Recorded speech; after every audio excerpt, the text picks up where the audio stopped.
Hi there, my name's Comfy and welcome to my space station. It's been a few years since I've made a video on this channel. If you're a long-time viewer, welcome back. And while there are a lot of comedy-style videos on my channel, this is my first shot at making a theory video. But gosh dang do I got the Deltarune brain rot in a major way, and I have thoughts. Since chapters 3 and 4 came out, I've been completely obsessed, watching every Deltarune theory video I can get my hands on to deepen my understanding of this incredibly dense game. And after recently replaying all of the released chapters, I think I'm finally ready to get my thoughts out there. So disclaimers at the top. Obviously, spoiler warning for Deltarune chapters 1 through 4, as well as all of Undertale. And also, just to note that these are just like my opinions, man. I'm not asserting anything I'm saying as the gospel truth, so if you disagree with anything in this video, that's cool. I'm just a cat on the internet, you know? Alright, with that out of the way, I want to discuss the method I'll be approaching this theory with. Admittedly, there isn't a lot of hard evidence for what I'm about to assert, so we're going to be doing a lot of analysis on what each chapter is teaching us about its worlds and characters, what plot elements are being set up, and how this is leading the player into a certain way of thinking to then subvert those expectations. Okay, with that all said, I think the best approach here is to rip the band-aid off and tell you what the theory is, and then we'll dive in by explaining my reasoning. I think that the night is December Holiday's soulless body being controlled by a demon from hell, and that very same demon has been possessing Kris for the past 7 years. What the hell are you talking about? So, let's quickly lay the groundwork of assumptions on how we're going to be tackling this. I don't want to spend too long explaining and rationalizing these positions, as these ideas aren't the core of this theory, but this theory does rely on them being at least somewhat accurate. I also referenced some other theory videos in this section, so do go check them out if you want a deeper dive on those topics, as they theorize them. I'm going to link those in the comments. Number 1. The speaker in the Goner Maker sequence is Gaster. Again, anything's possible, but all evidence I've seen seems to corroborate this idea. Number 2. Original Fun Gang. Originally theorized by Lorefax TV, this is the idea that sometime in the past, Azrael, Kris, Des, Sham, and potentially more discovered and had adventures in the Dark World before Des's disappearance. The particulars laid out in this video are less important to my theory than the notion that this isn't Kris's first time dealing with Dark Worlds. Number 3. We, the player, are the angel, and the angel is the soul. I've seen an amount of theories speculating that perhaps we're playing as a specific soul, Des's or Kara or whatever, but there's so much imagery and information that points to the soul. You or me or the Pope, whoever is sitting down to play Deltarune is the soul, which also informs number 4, device theory. Okay, this is the big one. YouTuber Molly Stars does one of the deepest dives on this game the community has ever seen. And while I definitely feel you should check the theory out on your own, I understand if you don't have 10.5 extra hours lying around. To explain the theory in very basic terms, the device, the program linked by the Undertale Twitter account when Chapter 1 was released back in 2018, is in a separate layer or world than both the world of Deltarune and our own reality. And the purpose of the device is to connect us, the player, to Deltarune's world. In addition, the theory discusses at length the significance of delving deeper and deeper into different worlds. And this theory came out before Chapter 3 really tried to hammer this idea into our heads. Remember this. Okay, if I've forgotten anything important, whoopsie-doo, but I think we're good to move forward with... I've gotten this far in the video without saying the word balance, even though it's the name of this theory. But the time is now. Deltarune has a ton of underlying themes. Control, freedom, fiction itself, and like loads more. And those are all very valid and deep thematic rabbit holes to dive into, but hot dog, is Deltarune just stuffed to the brim with instances of balance and parallels. These two words mean different things, and I may use them interchangeably throughout the video, but I'm referencing the same concept. This is the core of this theory, as I mean to prove my thesis statement on things we have almost no information on. So, we're gonna go through each chapter as you would expect a quote-unquote regular player to do, and point out all the parallels I could identify, as well as summarize what is being communicated to us about the people and rules of this world. Chapter 1. After the Goner Maker sequence, we meet Kris, and right away, the first thing we're greeted with is Kris and Azrael's shared room. The disparity of both sides of the room couldn't be any louder here. One that's bright, with trophies and stars and awards, and the other that not only has none of these things, but is more drab in color palette, shelves in disrepair, and also, that. All of this split evenly down the middle with the Deltarune decorated rug. I could write paragraphs about this room alone, but you get the idea. Let's move on. We get taken to school by Toriel, seeing lots of familiar Undertale characters on the way. But before that, she mentions that Azriel is going to be visiting from college next week. And if you're paying close attention, you'll see Undyne missing her eye patch. So right out the gate, the game is telling us these aren't the same versions of characters that they are from Undertale. They are, dare I say, parallel versions? Okay, you get the idea. Then we go to class, meet all the teens, go to the closet, and enter the Castletown Dark World. We meet Rousey, who tells us the prophecy that describes us as 3 great heroes that will save the world. Within this cutscene, there's references to balance and parallels everywhere, even in the text itself. After this, we spend a lot of time being taught how the Dark World works and setting the expectations on the flow of gameplay, which Susie disrupts and subverts pretty quickly by not listening to us in battle, showing us that while these systems are in place, they're not the be-all end-all. We learn by talking with Sham and the other card kings that someone called the Knight has only recently shown up and gotten into King's ear. Sham also tells us their perspective on Lightners. They were like gods to us, our protectors, our creators, those who gave us purpose. This is important, remember this. Twice in this chapter, we are faced with the idea that our choices don't matter, both at the end of the Goner Maker sequence and after meeting Susie outside of the classroom. Yet, the ending of chapter 1 does change somewhat depending on if you spared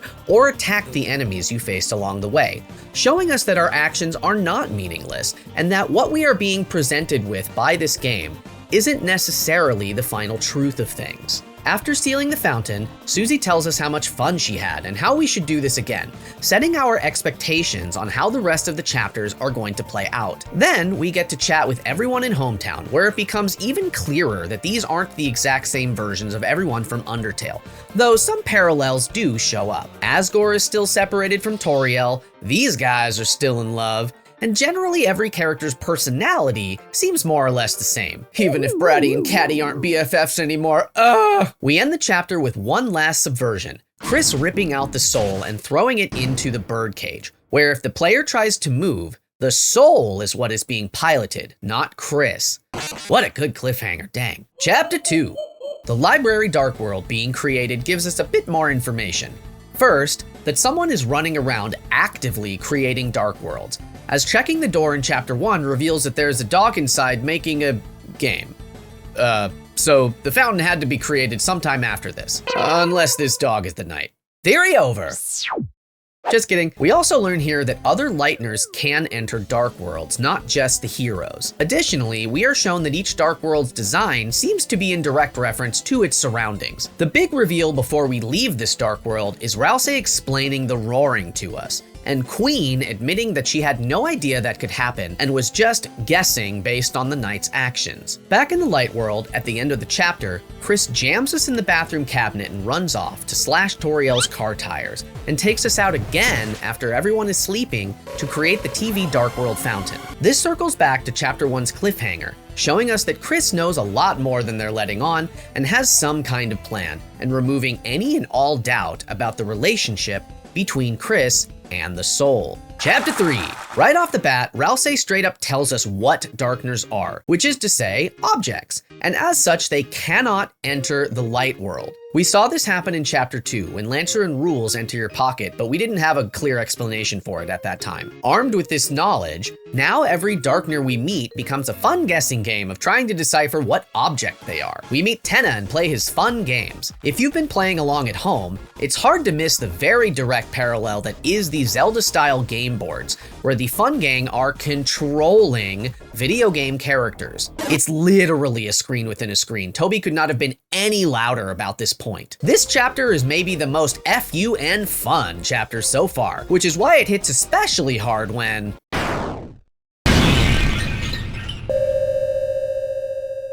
the Knight appears, very suddenly and violently. Probably you'll lose to the night, then follow it into the light world and down into the bunker. This is important because as we've learned this chapter, Darkners can't enter the light world. So what other option do we have but to assume they're a mystery Lightner from hometown, right? Lastly, at the bunker, we learn about the 3 codes, and once Susie leaves, it appears that someone opens the door for Kris.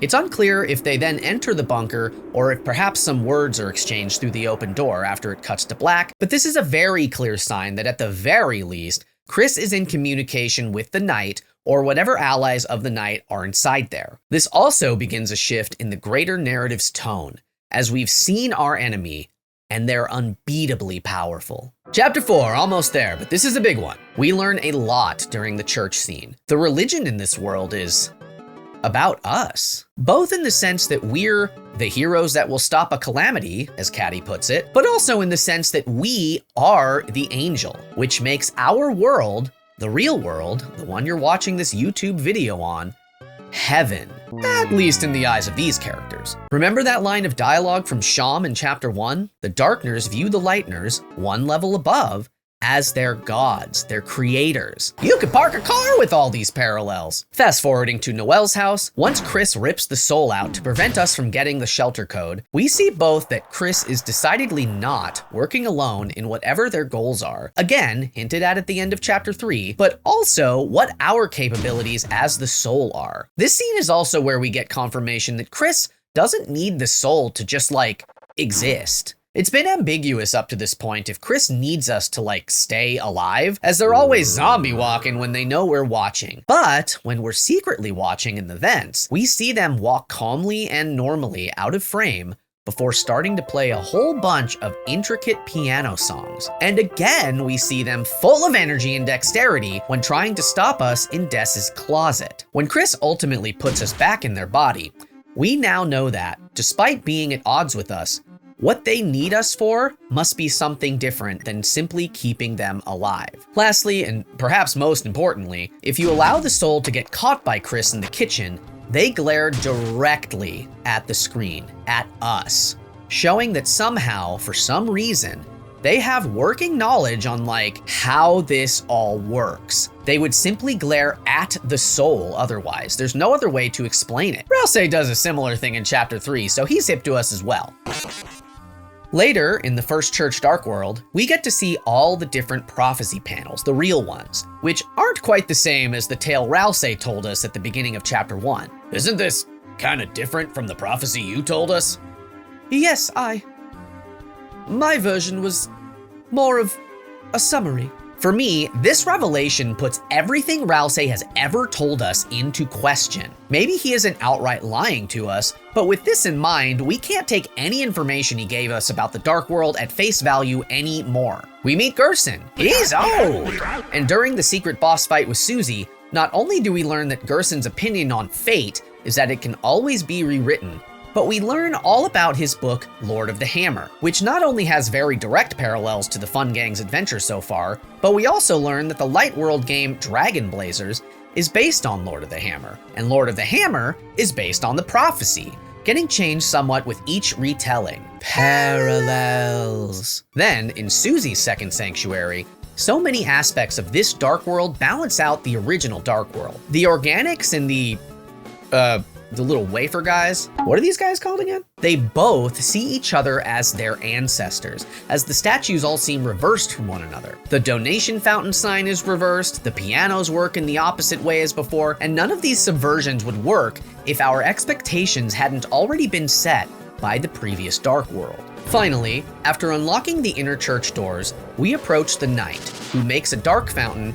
inside the Dark World. What results is very strange, like nothing we've experienced before. It creates Titan spawn, which are very quickly identified to be something other than a Darkner. When you meet it at the top of the climb, it first appears and looks, again, like nothing we've really seen thus far, strangely resembling a real-life human, before shifting its appearance to something that matches the Dark World's aesthetic a little bit better. After defeating the Titan by the skin of their teeth, or fangs in Susie's case, one final blow, the piece of the prophecy that Susie smashes, preventing us from seeing it, but unable to hide that it must be really, really bad. The Fun Gang is now up against a seemingly insurmountable foe in the Night, who can create a potentially greater foe in the Titans. And on top of that, some final tragedy is yet to be unveiled. Oh, and Sans is boning Kris's mom. Whew, okay, that was a lot. And there's probably a lot of instances of balance and parallels that I missed. So let me know in the comments if you found any others. But I really feel it's important to point out how very often this game seems to include paralleled concepts and events, as well as how this game feeds us information, often to end up subverting it. People love to call him Tricky Tony, and like, that's very silly and funny and don't ever stop and whatever, but we're never really being tricked by what's conveyed to us. Things are often laid out in a certain way, and often that leads us to making certain assumptions, only to have those assumptions subverted in critical moments. We assume that we're playing as Kris, only to be ripped out and thrown in a cage. We assume that the Dark Worlds are all fun and games, only to be absolutely bodied by the Night, making things get very serious very quickly. Keep this narrative structure in mind as we move forward, but we're going to switch gears for a bit. Now, we're going to talk about... Okay, so the theory community seems to have settled on the identity of the Night being December Holiday. And like, I get it, she is absolutely the most likely candidate. It's probably not Carol, just due to physical logistics of where we last saw her before the Church Dark World was created. It could be Rudy, but unless he's just completely faking his illness, it seems unlikely that he'd be able to make the mad dash from Kris's house to the bunker while carrying Undyne in Chapter 3. It could be Papyrus. I've seen a lot of good arguments that it's actually Azrael, perhaps having snuck home from college to be a part of whatever plan Kris is involved in. And honestly, if I'm wrong about my theory here, I'm putting my second place money on Azrael Knight. But referring back to the narrative structure so far, Toby isn't out here trying to trick us. I don't feel it's a stretch to say that your average non-theory hunting Deltarune player probably just assumes that Carol is the Night, if they even have a guess at all. I know that's what I thought on my first playthrough, since she shows up and seems all like a real meanie pants, you know? And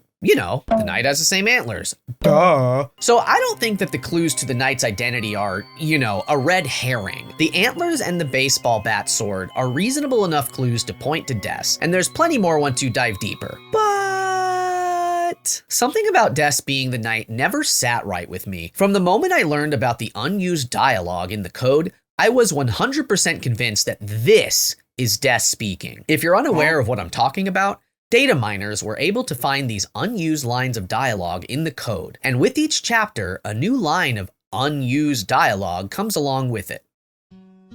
What is this place anyway? How did I get here? As if I haven't asked that question a billion times already. I always did have that nightmare. Walking into the darkness, with the light shining from the doorway, then the door slams behind me, and everything goes black. Is this that nightmare? Or was everything else a dream? I'm starting to lose track of the time. Has it been days? Hours? If someone told me it's been years, I might believe them. Before, the sun came up, and so many wonderful things happened that made time meaningful. Things like breakfast or late-night TV. In this place, I don't eat or drink anymore. I can't tell if I'm awake or dreaming. I can't tell if I'm dead or alive. It's just nothing but pitch black silence, except for the noise, the scratching noise I sometimes hear.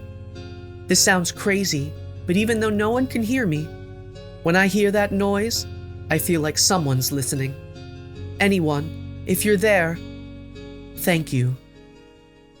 I mean, who else could this possibly be? It seems much too important to just be some random character. And sure, there's 3 more chapters to go and anything could be revealed, but with all the Lost Girl and Find Her theming that we've seen all around the ARGs and everything, I just don't see how this could really be anyone but Des. But that then begs the question, how could that be Des?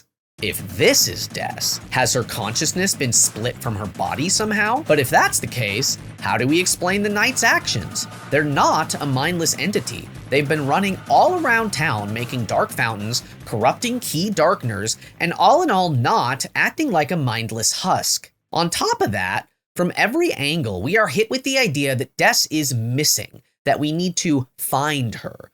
But like, if that's her, then there she is, right? Job done. Job done. So how do we reconcile this? I saw a theory a few months back that asserted that the night was Des's body being controlled by Kris's actual soul. Not us, the player, but their original soul. And I'm so sorry, I want to credit the creator, but I cannot refine this video for the life of me. If it's you or you know what I'm talking about, please yell at me in the comments, I'm sorry. The notion that both Kris's soul and the Kris Wii pilot are working in cahoots with one another made a lot of the actions of both parties make sense. And I thought the theory was really well thought out overall. Ultimately though, I thought the idea of two Krises was a bit overcomplicated, even for Toby Fox. However, this video did get me on the path to my current line of thinking on this matter. If Des's consciousness is lost in the code, then who is piloting her body? To begin to answer this, let's move on to...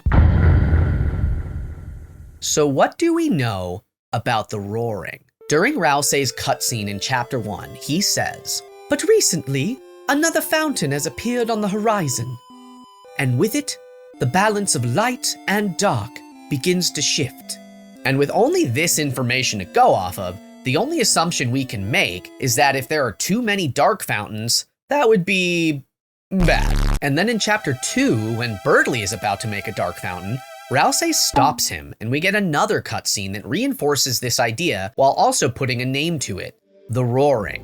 "When the fountains fill the sky, all will fall into chaos." Indirectly leading us to assume that too many fountains will fill the sky. So if you're playing along at home, there's always been the Grand Fountain in Castletown taking up one fountain slot. In Chapter 1, there was an additional fountain in Card Kingdom. So I guess 2 fountains is okay. In Chapter 2, Castletown and Cyberworld make 2, and Birdley's proposed fountain would make 3. And only now does Rousey freak out. So like, I guess 3 fountains are too many? But okay, here's the thing. Rousey has proven to be a liar, tunic on fire. We get clear confirmation by reading the Chapter 4 prophecy panels regarding the heroes that there's a pretty large discrepancy between these panels and Rousey's prophecy. And for me, that puts everything Rousey has told us about the situation and Dark Worlds into question, especially when you consider that Chapter 4 definitely had 3 dark fountains going all at once: Castletown and the 2 separate fountains inside the church. So if this assumed information is wrong, then what actually is Rousey worried about with Birdley in Chapter 2? I think that the key difference is that he was going to create a dark fountain inside a dark world. The same thing we see the knight do in Chapter 4. So let's take a closer look at that section. Right away, this fountain looks noticeably different upon its creation than any other fountain we've seen so far. Both Kris and Susie's fountains matched, glowing bright white before filling with black. This fountain forms in shades of blue, to then fade into a cylinder of the depths texture. Take special note of that. Everything about this fountain is vastly different than anything we've ever been shown so far. So much so that I feel it's safe to say that the rules change when you're making a fountain inside a dark world. But why? What's happening here? Well, to try and explain that, we have to return to balance. The light world and the dark world. 2 sides of the same coin, balanced with each other. But what if I told you this isn't the full picture? If we, the player, are the angel and our real world is heaven, then to maintain that balance, that can only mean that if we go deeper, yet deeper, we'll find ourselves in hell. I think that to maintain true balance in the worlds, there has to be something on the other side of the dark world. And furthermore, I think that whatever's down there more closely mirrors us in the real world than anything in the light or dark worlds. The hand that busts out of the wall made over this fountain looks very human. You know, if you remove all the eyes. When you reach the top of the tower, the head of the Titan again looks very human shaped. Like a bald guy, you know? It changes to its star face form pretty quickly, but we aren't shown that for nothing. For good measure, I feel pretty confident that this panel of the prophecy is depicting heaven and hell, and not just the light and dark worlds, as I'd say these descriptions and images match up a lot better with this framing. So, if we follow this line of logic, that whatever's in hell mirrors us in heaven if we real humans have means to access the light world and control a character, so to speak. What's to say there isn't a way for that to happen in the opposite direction? There's a rumor in hometown. One widespread enough that even Susie has heard it, despite seemingly having no friends to hear it from. Come on, you don't think I haven't heard the rumors? You know, when you and Caddy were kids, didn't you try to summon a demon? A rumor that has lasted a number of years and is still being told to this day. That's a long time for the truth of the matter to get twisted up. So then, what is the truth of the matter? Well, remember how at the beginning of the video I mentioned that I'm a original fun gang theory believer? Well, I think that when Kris was younger, when Des was still around, when she and Azrael were adventuring in dark worlds, that one day, Kris was allowed to tag along and somehow ended up doing the very same thing we see the knight do in chapter 4. Create a new fountain inside an existing dark world. I believe that this is the inciting incident for all the troubles that have befallen Kris and their family. Why Des is now missing, her soul split from her body, why Asgore lost his job, causing his marriage to fall apart, and why Kris is now inhabited by a demon soul. I know that this might seem pretty out there, and I'm really just speculating about a lot of the particulars here, but I think that this, or something similar to this, has a lot of evidence pointing to it. I think we're going to kind of be jumping all around the chapters in pointing out these bits of information. But first off, let's establish a timeline. In the library, library, Birdley tells us that the book, How to Draw Dragons, is 2,583 days overdue. So a little over 7 years. In Des's bedroom, we find the following. It's Des's bed. Underneath are army rations, guitar picks, paintball gear, ice skates, and a badly traced drawing of a dragon. The narration specifically points out this dragon drawing, so if we combine these two pieces of information, we can infer that Des disappeared not too long after this book was checked out, since Kris still has it hidden away in their home. Next, I want to point out this line of dialogue from chapter 4 that, if you're a theory junkie like I am, you've probably heard a million times by now. Unscrambled, it says, "Lost where the forest would grow. The children followed the pointed tail. The poor children." Now, many theories speculate that this line paired with this prophecy panel has something to do with friend. But based on everything we've been discussing in this video, I'm interpreting it more literally, especially when paired with the prophecy panel about Heaven's Call. Balance. But with that said, I do think that the pointed tail and the tail of hell are likely referring to the same entity, and that where the forest would grow refers to this area of the bunker. See? No trees. So armed with this assertion, let's jump to this scene. In the hometown portion at the end of chapter 2, if you take Susie to the bunker, we hear these two absolute knuckleheads having a conversation. You think it's true? You really think there's... What, you chicken? Haha, you got a beak and wings, like a chicken? No, just... I ain't afraid. Only kids believe that stuff. But Kris...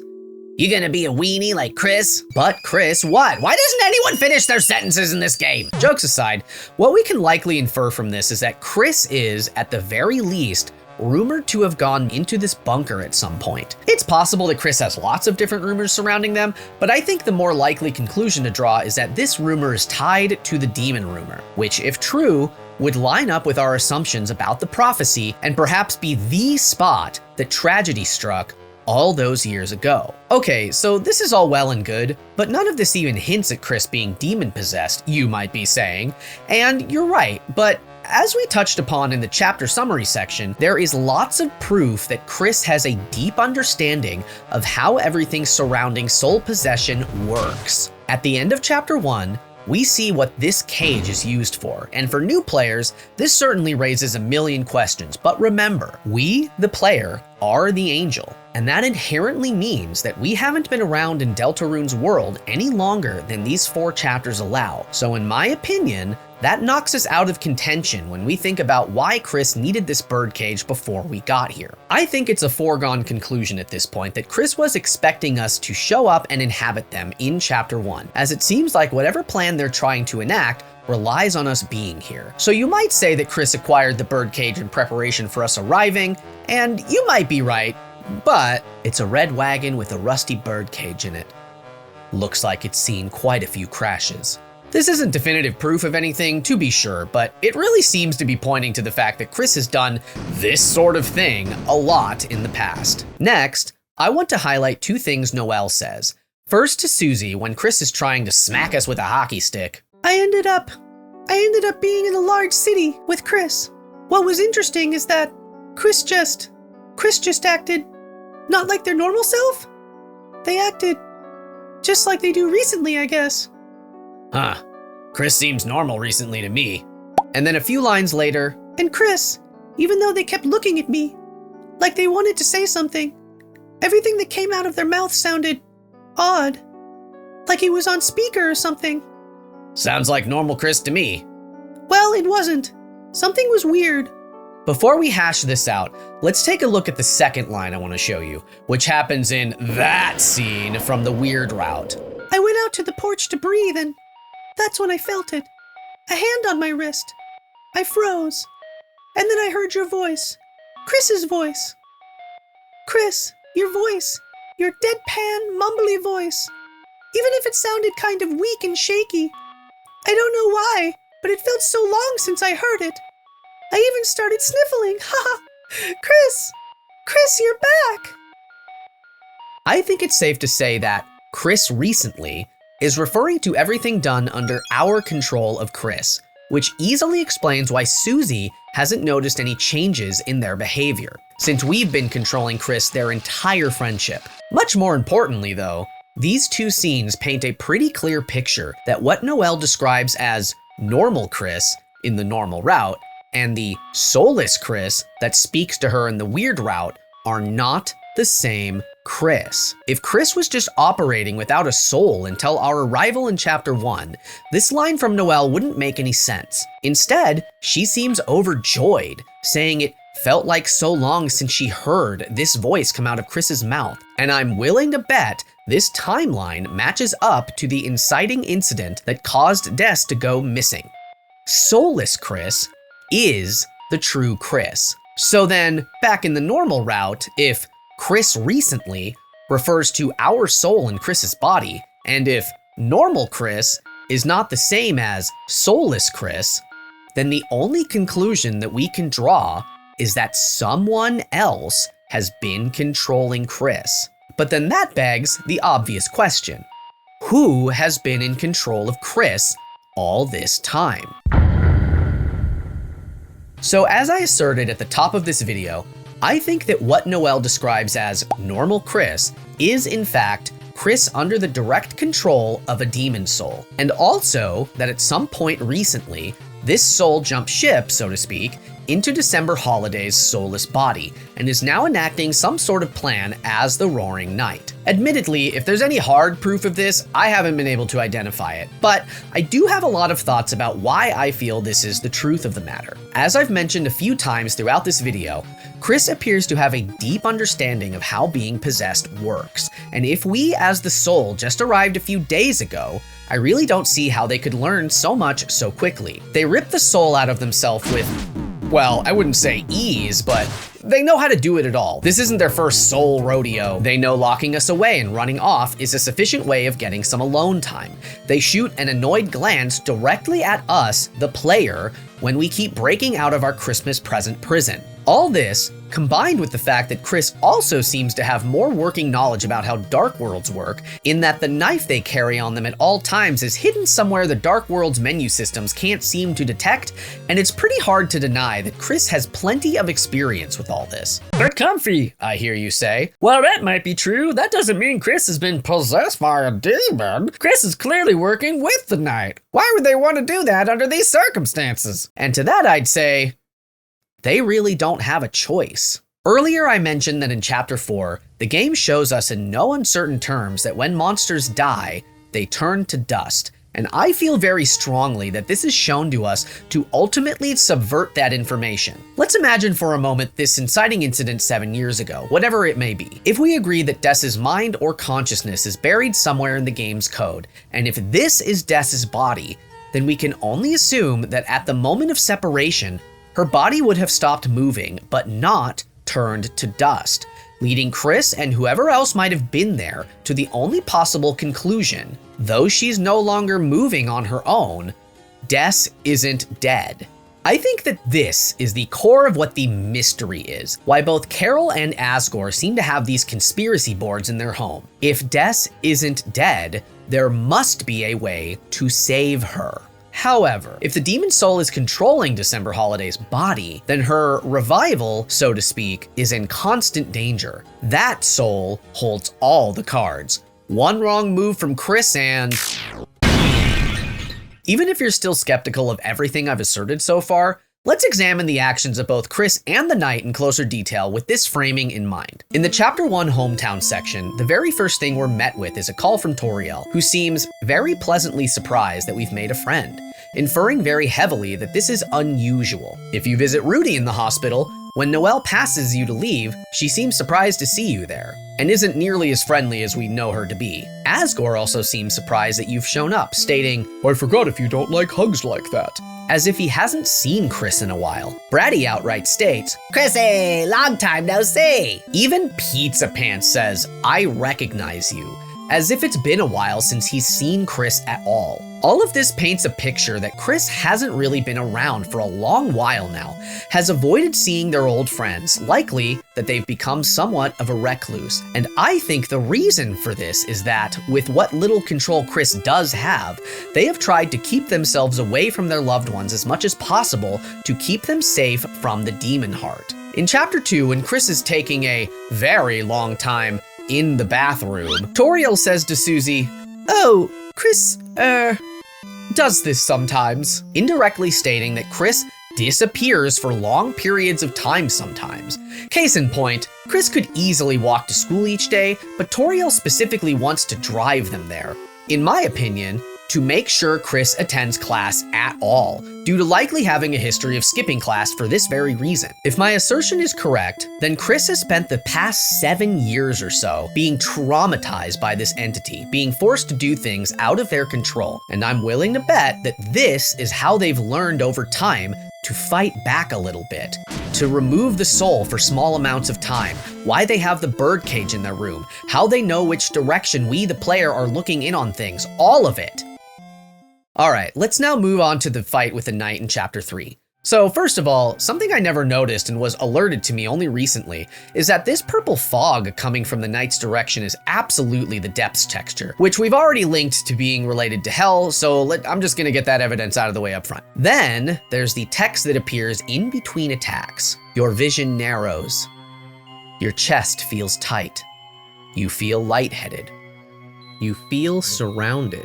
All of this rings very strongly of panic attack symptoms to me. If Kris has been forced to do things against their will by this being for years and years, being back in their presence and actually having to face them in battle must be incredibly traumatizing. On top of, seeing Dess's body being used in this foul way. Okay, dropping this in from the editing room floor, I forgot to mention the fact that Kris and the Knight share a lot of the same battle stances, and I think it's not unreasonable to infer that if this entity has been controlling Kris all this time, that they would have both grown to learn how to fight in this specific manner together, if that makes sense.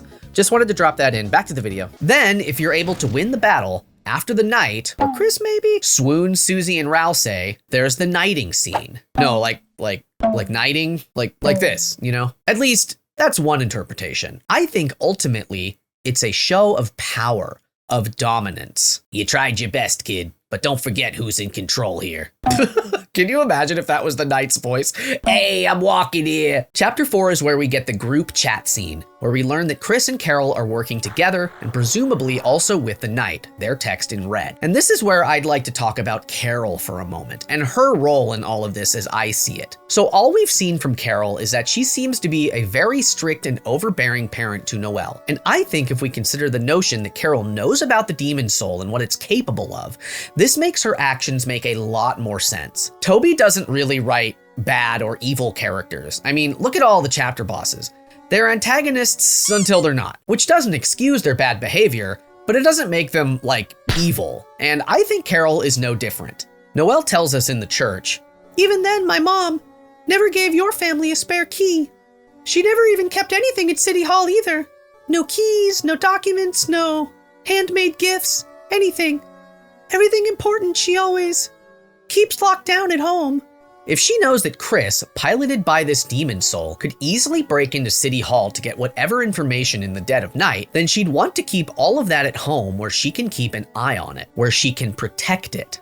I also think that this is why she's hired Asgore as a housekeeper, to ultimately keep an eye on the property while she's at work during the day, as well as why, based on Noelle's reaction to her mom coming home early, it seems like Noelle really isn't supposed to have friends over at all. Whatever's locked up in there is something the demon soul cannot find, whatever the cost. There's katanas around the house, perhaps to always have a weapon at the ready, just in case. Lastly, though I've been depicting the demon soul as blue in this video, that's really just a visual decision to keep things from getting confusing. But based on these heart pillows outside of Carol's room and what Noelle says about them, my mom just collects heart pillows for some reason. My mom just loves red heart-shaped objects? I think it's very possible that the demon soul is actually the same color as the human soul, and that Carol is trying to feign obedience by having this, like, altar for the demon soul. All of this paints the picture of a character that is doing everything she can to keep her husband and remaining daughter safe from this entity, while keeping them in the dark about the true nature of what's going on. I think this is what the group chat is all about, that Kris and Carol are playing along and helping with whatever the knight's ultimate plan is in an attempt to get December back. It's tough to say what that ultimate plan is at this stage, but it seems more involved than just making a bunch of dark fountains, as there's no reason that I can think of as to why they wouldn't just be doing that already. It doesn't seem like they need Kris nearby to make dark fountains or anything, and nothing we've been shown indicates that making a dark fountain takes a physical toll on a person. So the bigger picture has to be something more than that. On the group call, we see police, sacrifice, next week. So capturing Undyne seems to be some element of this plan, but there's really nothing much to go off of. This is purely speculation, but I think it would be really interesting if the demon soul true goal was to use this sacrifice as part of some sort of ritual to break into our world, into the real world, into heaven. But that the demon has told Carol and company that this ritual will be the thing that makes Des whole again. But again, this is just completely pure speculation. I'm just guessing. In any case, I feel like with everything we've been discussing, there's no denying that they're all working together. That's a given at this point. But we've seen how distressing this all is for Kris, how they can't tell Susie what's on their mind, how physically taxing this is on them. Is this really the best course of action? Is there truly no other way? Why has Kris seemingly resigned themselves to this fate? With everything I've asserted in this video, regardless if I've gotten an amount of the particulars wrong, it seems irrefutable that Kris was greatly involved with whatever happened to Des all those years ago. That said, all evidence points to Kris and Des caring about each other, so it seems very likely that whatever Kris did was an accident. If Kris had a similar mindset to Birdley in Chapter 2, that making more dark fountains would mean more fun for everyone all the time, only to accidentally cause the demon soul to appear and wreak havoc, it's only reasonable that Kris feels an incredible amount of guilt over this. I think this is what the Chapter 4 egg room is getting at, and I don't want to get too deep in the weeds on egg room stuff, but after Kris finishes their painting, they go to wash their hands, and we get the line, "Between your fingers, a gray crease glittered stubbornly. You can never wash it all away." I think this really shows where Kris's head is at in all this. You remember that big scene in The Lion King where Mufasa dies and Simba's like, "Dad?" And then Scar, who definitely did the deed, is all like, "Simba, how could you?" And Simba's like, "Wah!" And then he runs away. Do you remember that? Well, I think this is very similar to that. Kris blaming themselves for what happened, even though this demon is actually to blame for all the harm done. Kris has paid a very heavy price for their mistake, in both losing their friend and their autonomy, and I can only imagine what that's done to their mental health over the years. I don't know that we'll ever truly learn who the demon soul is, but I did want to mention that I don't think it's Gaster. Though he does seem to be communicating from the depths, according to the Gonnermaker sequence anyway, Gaster seems to be supporting us, the player, every step of the way, in my opinion.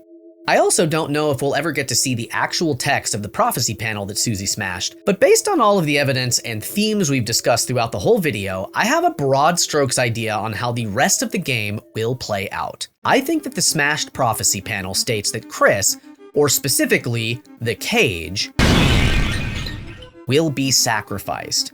And I think that Kris has resigned themselves to this fate. With 7 years of guilt built up, it's easy to assume they'd be willing to sacrifice themselves to bring Des back, to right their wrongs. I think this is what the phone call at the very end of chapter 4 is referring to. After Susie calls up to Kris's room and says, "We aren't gonna let that happen, right?"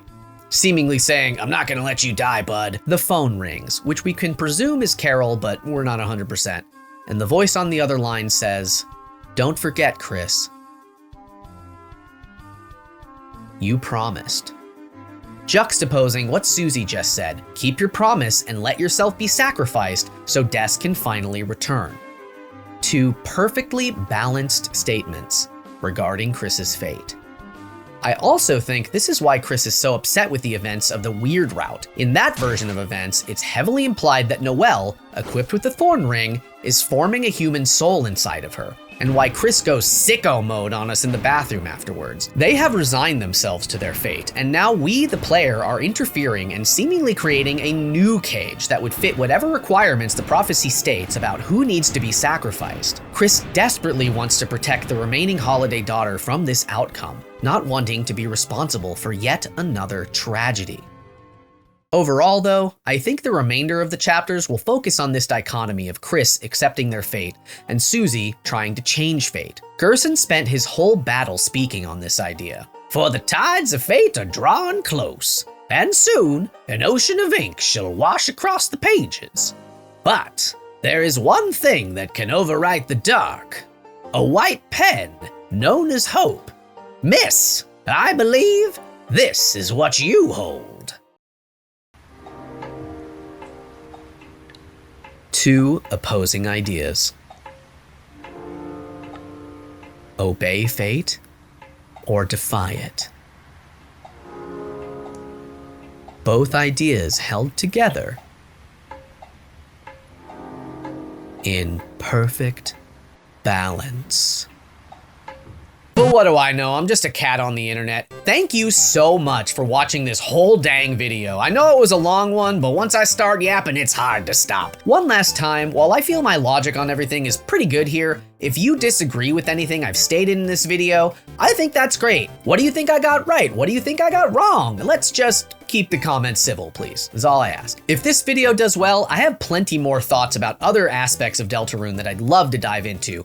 And while it isn't another theory, if you think I'm funny and want more video essays, here's one on the 1983 Rubik's Cube animated show that is really silly. Bye now.